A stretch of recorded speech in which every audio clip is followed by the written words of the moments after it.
Welcome to BZ Travel. We're globetrotting again. This time, you're coming with us to Meteora. Join us as we explore northern Greece. Quiet places, off the radar, and skipped by most travelers. The true gem of this trip, Meteora, breathtakingly beautiful, and is still unknown to many. We're starting from home, Burgas, Bulgaria. So today we're heading to a small village to meet our friends who live there, and we're going to meet up there and spend the night, and then tomorrow we're going to head to Greece. Our plan is to go down to see Meteora and look at the monasteries there. Northern Greece, the Macedonia region. A lot of the people go to Greece, they go to the islands, but we're going to be on the mainland, in the northern part of Greece. There's 7 of us. Our friends left Canada behind, and they built this beautiful home in a sleepy Rhodope village in Bulgaria.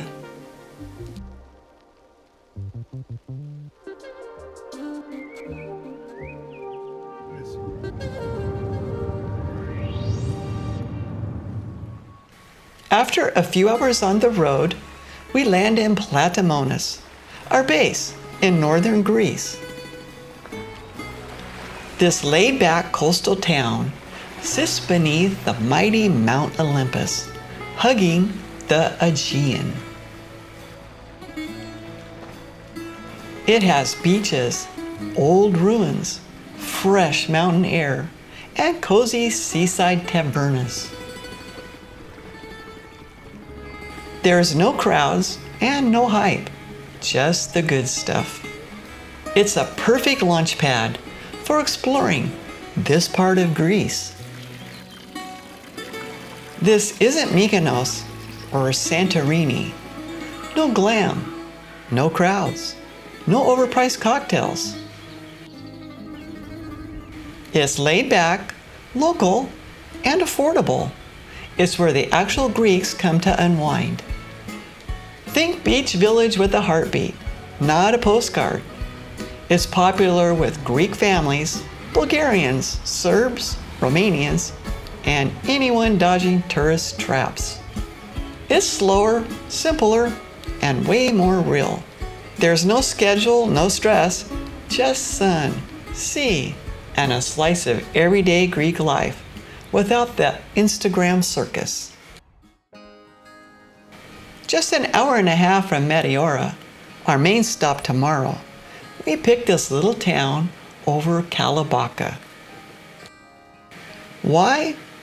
The sea, the breeze, the smell of grilled octopus. Platamonas has that laid-back charm that we love. There's local seafood, cold beers, and no fluff. It's not trying to sell you Greece. It is Greece. Behind you, Mount Olympus looms like a silent god. In the front, the Aegean whispers at your toes. We debated staying in Kastraki village. More on that later. But Platamonas won us over. No regrets. This place doesn't shine. It glows. Slow and real, like Greece used to feel.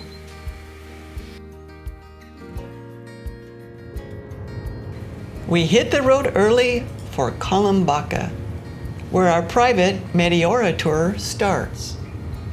All shuttles leave from there. With about 8,000 residents, it's small but central. Most Meteora visitors stay here or in nearby Kastraki.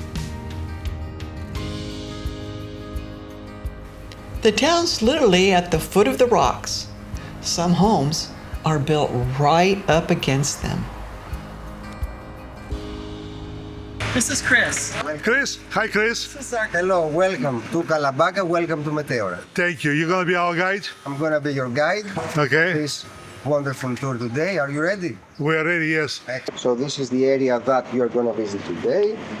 Here is the city of Kalabaka, and here are the beautiful rocks.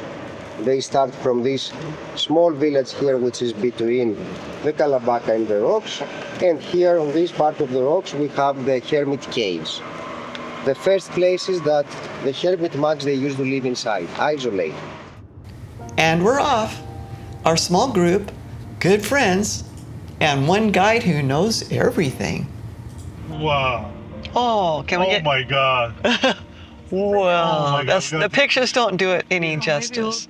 So we're at the first stop and on our tour, and he's got it timed so that we're seeing things as the sun hits it. But like, it's incredible.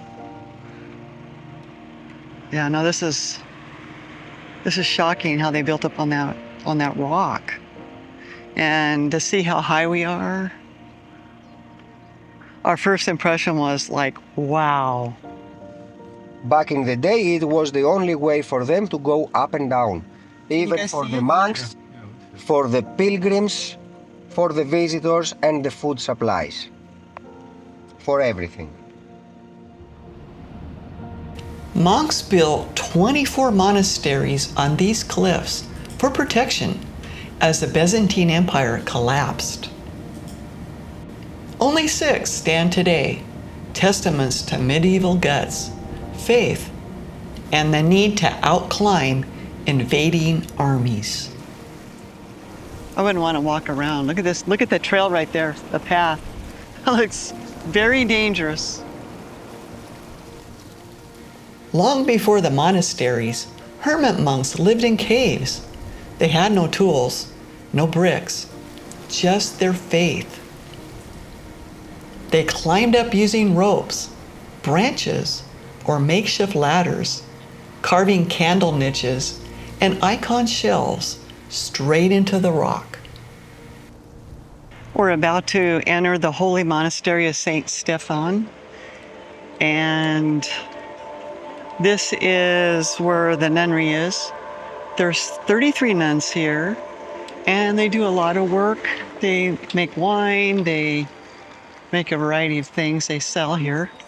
And it's the only one that you can go in without stairs. The entrance looks like a castle. It's straight up and down. Look at that. I'm on the bridge right now, and it's straight down. That's impressive. Like 2 rocks just right there.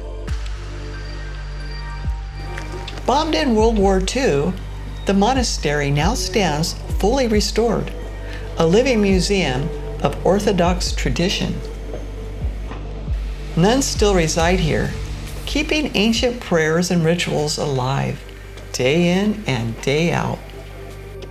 Oh, you get a panoramic view here. Jeez, can you imagine living here on this rock? You have a garden of lavender.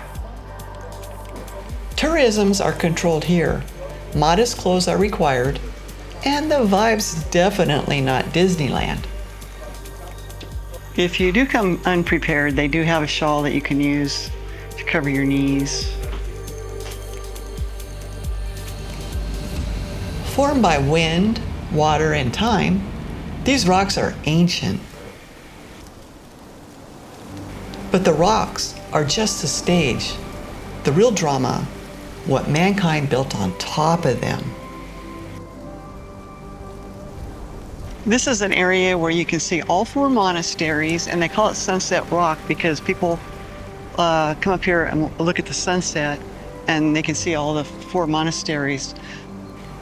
Views like this steal your breath.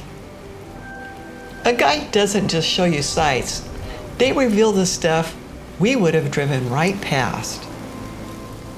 Wow. And there's the nunnery that we were at. Check out this view. It's like a vineyard down there, see it? They're growing grapes. Every direction you look feels unreal. Like you've stepped into a forgotten world, floating above the clouds, straight out of a dream. A huge Hermit cave, one more time. I see the cave, With yeah. some platforms still inside, Oh, to the upper part. Oh. It's wooden platforms from the Hermit monks. Hermit monks used to live in those caves. Monastery life meant isolation and discipline. Basilian rule. Silence. No meat, no luxury. They lived off gardens, rainwater, bread, and faith. Nothing was easy. So once you enter, you go down and around, and then you do the staircase on up. Oh, you go through that tunnel. That is really cool. Okay, we made it to the bottom, where we start to go up. As monastic life spread, each group claimed a rock. Solitude ruled. They kept to themselves. Time, war, and decay erased most. Only 6 still stand, rebuilt, respected, and still alive. So this is the cable that they use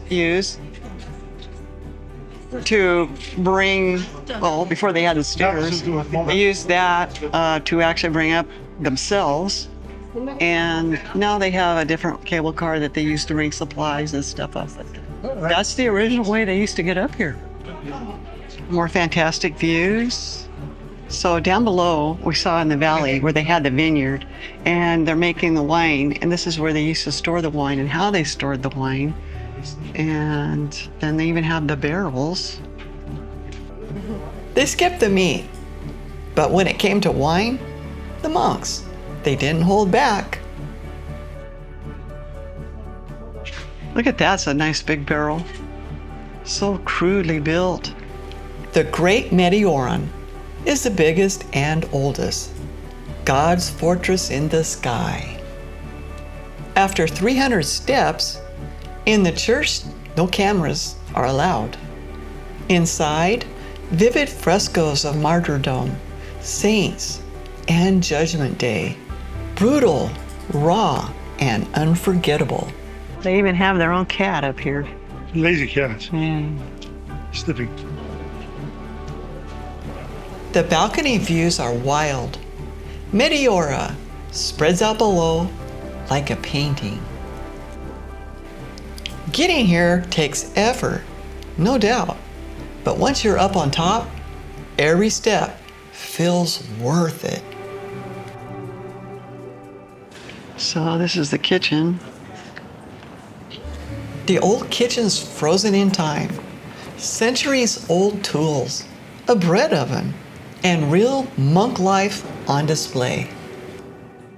Now we're at the second largest monastery, and there's 10 monks at this one where the cable car is. They're still using it. Yeah, the tower. Well, it just drops off. I can't help but think, how did they build this? Everything. Stone, wood, tools, food, it all had to be hauled up by hand. No roads, no animals, no shortcuts, just sheer determination and cliffs that don't forgive mistakes. So they're using the cable car. That's how they bring supplies.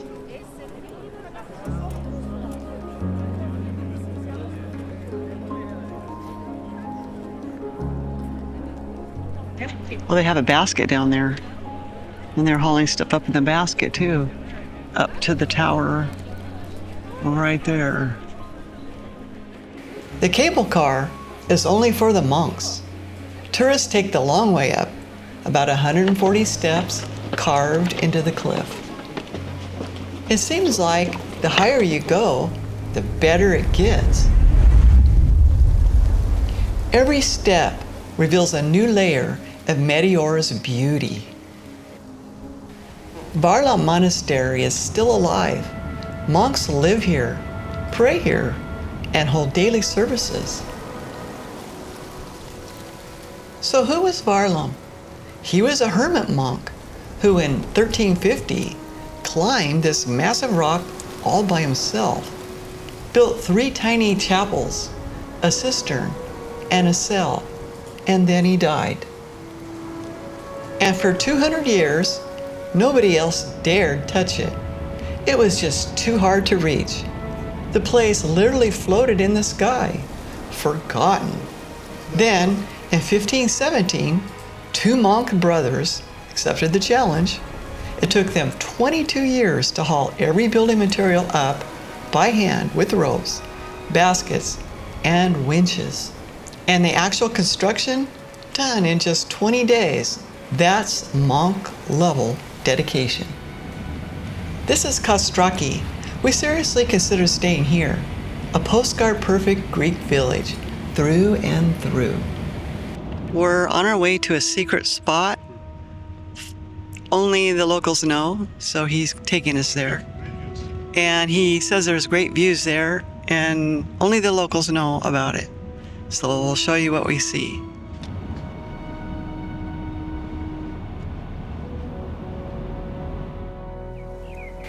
It's midday.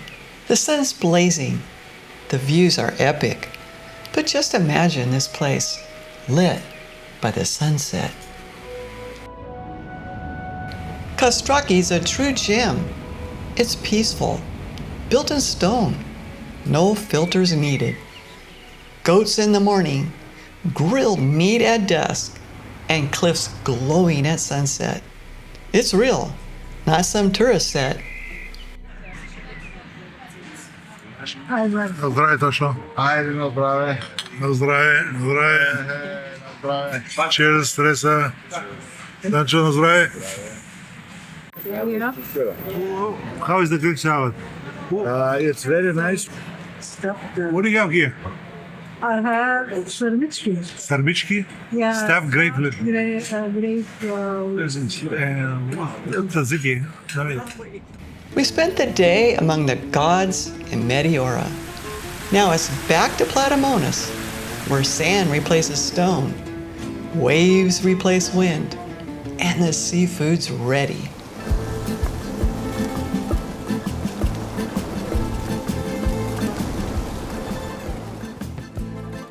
With good friends, fresh-caught seafood, and cold beer, what more do you need? Around here, dinner isn't rushed.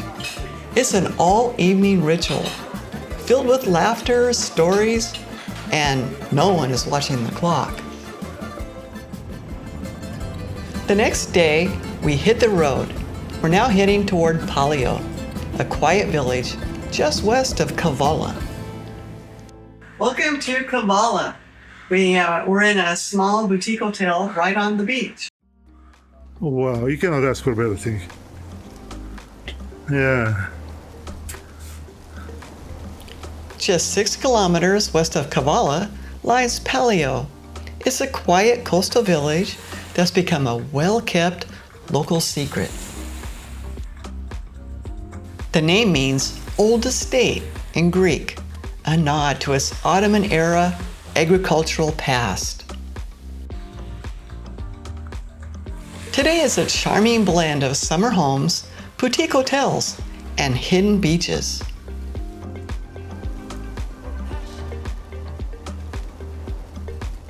Small coves and sandy shores are tucked between rocky outcrops, offering clear, calm waters perfect for swimming, snorkeling, or simply soaking in the peaceful Aegean atmosphere.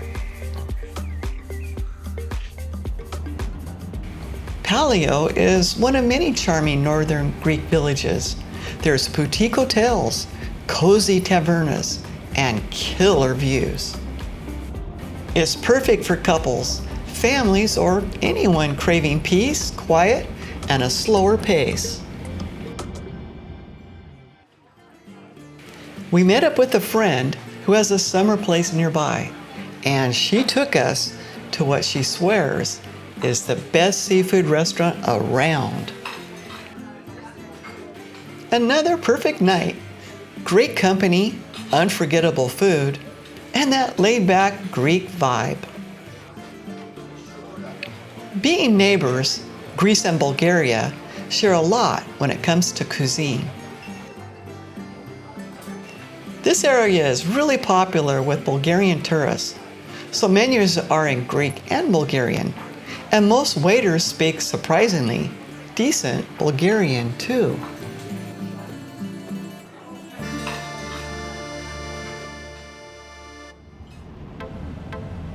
It's Thursday, and our local friend is taking us to something special, a weekly street market. This lively little mountain town, just 18 kilometers from Kavala, sits quietly in the foothills above the Aegean coast. Fewer than 5,000 people live here, and most tourists just speed right past without ever noticing it. This is the kind of place where real Greek life still hums. Every Thursday morning, year-round, locals gather for the traditional market. Fresh produce, loud voices, and the rhythm of a town untouched by mass tourism. This is the real deal. It's loud, colorful, and beautifully chaotic. The market winds through the town center, spilling into side streets. Farmers, vendors, and locals from nearby villages gather here weekly. It's not for show. This is where real people shop, no supermarkets, just fresh goods and old school charm.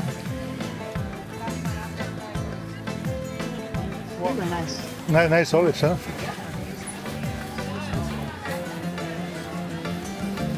The air is full of chatter, Macedonian dialects, sharp-tongued grandmas, and vendors yelling offers. It's cheaper than in the city and often fresher. But this isn't just a market, it's the village square. People come to trade, catch up, and linger over coffee. I want you to dig this. Weekly markets are woven into Greek life. Every town gets a stay. Vendors follow a set route, selling goods straight from the land or the sea. This town's Thursday market is a perfect snapshot of northern Greece. Unhurried, traditional, and proudly local. Here, time slows down, and buying food feels more like a social ritual than a chore. If you enjoy our travel style, don't miss what's next. Luxury safaris, wild landscapes, and the best 5-star African adventure we ever had. You won't want to miss it.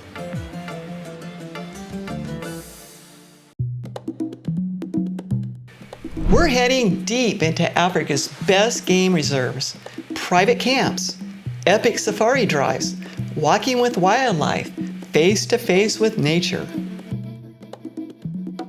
It's raw, real, and unforgettable. Subscribe now so you don't miss a second of this adventure. See you there.